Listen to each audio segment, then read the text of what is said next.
Now in this video we will discuss that is half-life period. Half-life period, and it is denoted by T1/2, T half. It is its notation, or it is denoted by. Now what do you mean by half-life? Half-life means when, see here, first I will explain, or I am writing the definition of this. Amount of substance reduces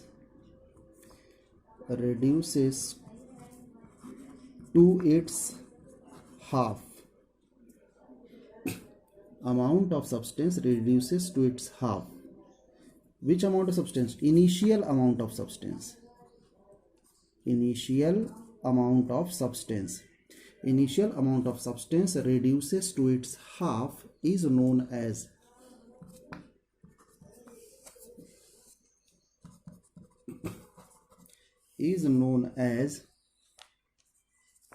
half-life period.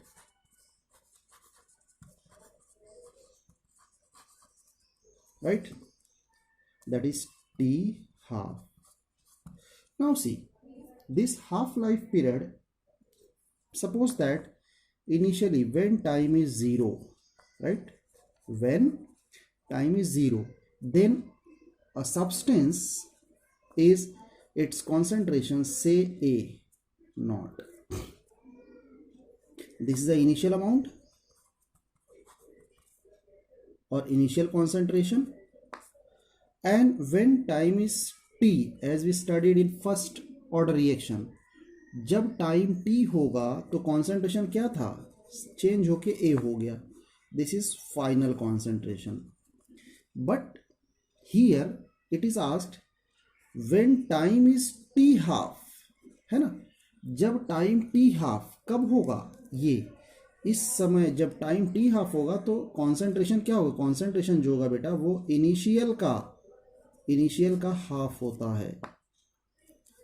Right? This is the half-life, means time required to reduce initial amount of substance to its half. Initial amount का जब half हो जाएगा उसी को हम क्या कहते हैं? That is said to be half-life period. Right?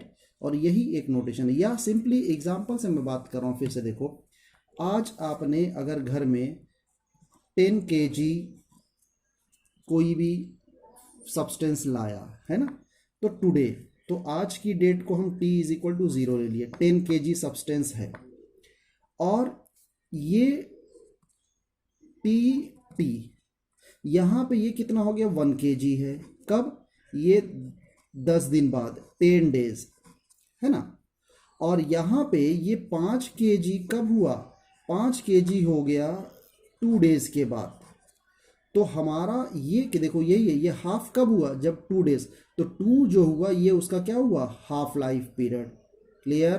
तो इस तरह से बेटा ये एग्जांपल याद रखना. ये नहीं हाफ लाइफ पीरियड होता, हाफ नहीं. जब वो इनिशियल अमाउंट आधा हो जाए उस टाइम को हम कहते हैं हाफ लाइफ पीरियड. क्लियर?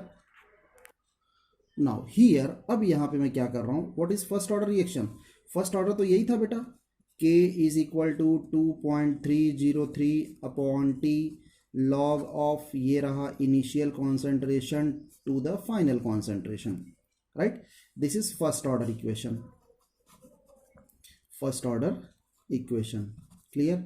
अब यहाँ पे देखो, इसको हाफ लाइफ में कन्वर्ट करना है क्योंकि हमें इक्वेशन डिराइव करना है हाफ लाइफ का. तो क्या होगा? हाफ लाइफ के लिए टाइम क्या होगा? टाइम बिकम्स t हाफ, है ना? और इनिशियल कॉन्सेंट्रेशन जो है वो क्या हो जाएगा?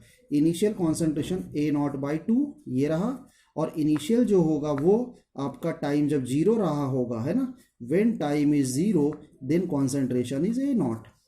ये A0 इनिशियल हो गया.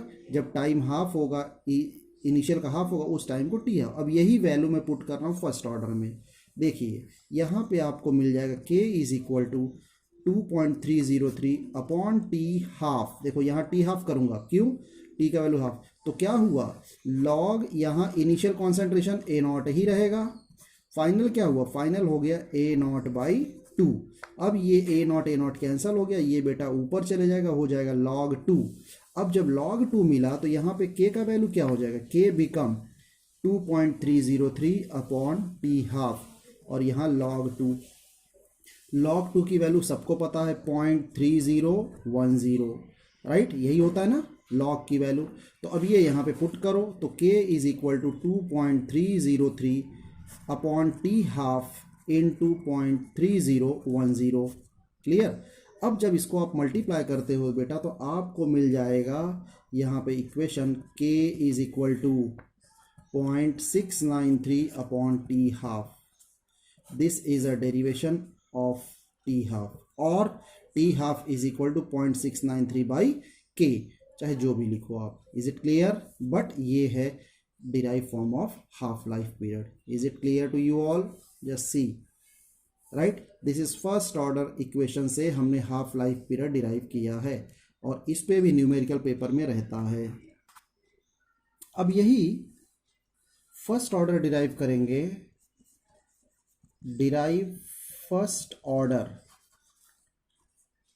Equation in gaseous phase, right. मतलब गैसियस फेज में जब होगा, जो आपने अभी डिराइव किया वो क्या था, that is in liquid phase और एक्वियस फेज। तब हमने लिखा initial concentration upon final concentration. अब यहाँ पे गैसियस फेज है बेटा, तो गैसियस फेज होगा तो यहाँ पे प्रेशर होगा, राइट। अब देखिए बेटा इसके लिए क्या होगा फर्स्ट ऑर्डर के लिए, अब आपका ये जो है बेटा, ये देखिए ये हमने दे दिया A B is a gas, ठीक है, और ये डिसोसिएट होके क्या देगा, ये देगा A gas plus B gas, right. अब यहाँ पे ए बी, यहाँ पे इनिशियल प्रेशर, देखो वहाँ क्या था, इनिशियल कॉन्सेंट्रेशन, यहाँ पे इनिशियल प्रेशर, तो इनिशियल प्रेशर क्या होगा, पी आई होगा, है ना। और यहाँ पे इनिशियली प्रोडक्ट होगा ही नहीं तो उसका प्रेशर 0, फिर आफ्टर टाइम टी, थोड़े समय के बाद, that is final pressure, right. Final pressure क्या हो जाएगा, फाइनल प्रेशर यहाँ से कुछ समय के बाद यहाँ से पी आई जो इनिशियल था उसमें से कुछ प्रेशर क्या हुआ, रिलीज होगा, और वही प्रोडक्ट मिलेगा एक्स और एक्स। तो अब यहाँ पे बेटा देयरफॉर टोटल प्रेशर क्या होता है, टोटल प्रेशर होगा ये जो sum of all pressure exerts, reactant और प्रोडक्ट के प्रेशर को हम ऐड कर देते, that is Pt is equal to p i minus x plus x, ये plus x minus x cancel हो गया, आपको Pt का वैल्यू मिल जाएगा पी आई प्लस एक्स। तो यहाँ पे x is equal to Pt minus p i, ये हो गया x का वैल्यू। अब ये x का वैल्यू, अब देखो हमें क्या चाहिए, initial pressure upon final pressure, जैसे वहां क्या था इनिशियल कॉन्सेंट्रेशन अपॉन फाइनल, तो यहाँ पे भी इनिशियल प्रेशर अपॉन फाइनल। अब इनिशियल प्रेशर तो क्लियर है पी आई, फिर फाइनल प्रेशर क्या होगा बेटा, देखो फाइनल प्रेशर क्या होता है, देखो यहाँ लिखा है क्या है, final pressure is equal to p i minus x, यही है ना। तो अब पी आई इनिशियल में से जो भी माइनस होगा प्रेशर वही तो होगा। अब यहाँ पे एक्स की वैल्यू आपके सामने लिखा हुआ है, ये मैं यहाँ लिख रहा हूँ, तो पी आई माइनस एक्स करना है तो ये हो जाएगा P T plus P I हो जाएगा माइनस, और ये माइनस प्लस, यहाँ मिल जाएगा बेटा 2 p i minus p T. This is a final pressure. Clear?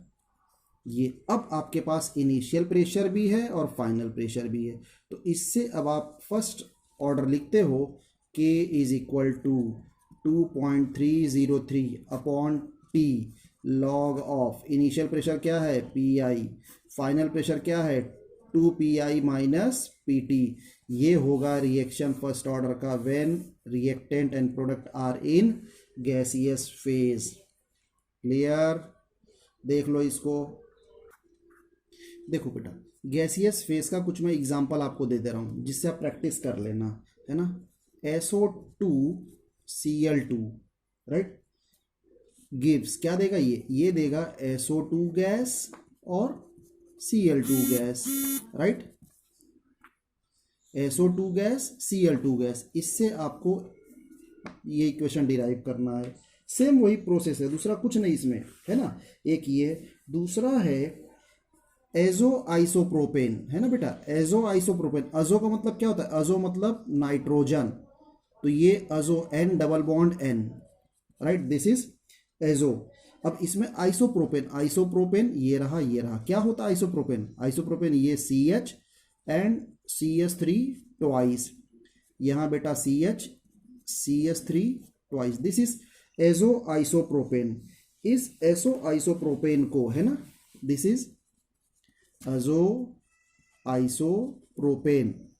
अब ये एजो आइसोप्रोपेन को जब हम हीट करते हैं, ये भी गैसियस फेज में है, ये भी सब गैसियस फेज, प्रोडक्ट क्या मिलेगा, प्रोडक्ट मिलेगा आपको एक हेक्सेन, है ना, क्योंकि यहाँ कितने कार्बन है, 3, यहाँ 3, 6, C6H14 is gaseous phase and also N ये दोनों नाइट्रोजन जुड़ जाएगा, तो क्या मिलेगा, there is a formation of N2, ये भी एक गैस ही है।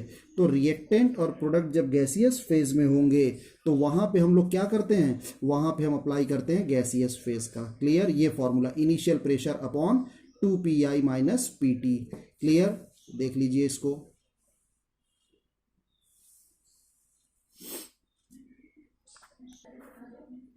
अब यहां पे बेटा यूनिट ऑफ के, है ना, यूनिट ऑफ के for different order of reaction, different order of reaction क्या होगा यहाँ पे, यूनिट ऑफ के for different order of reaction.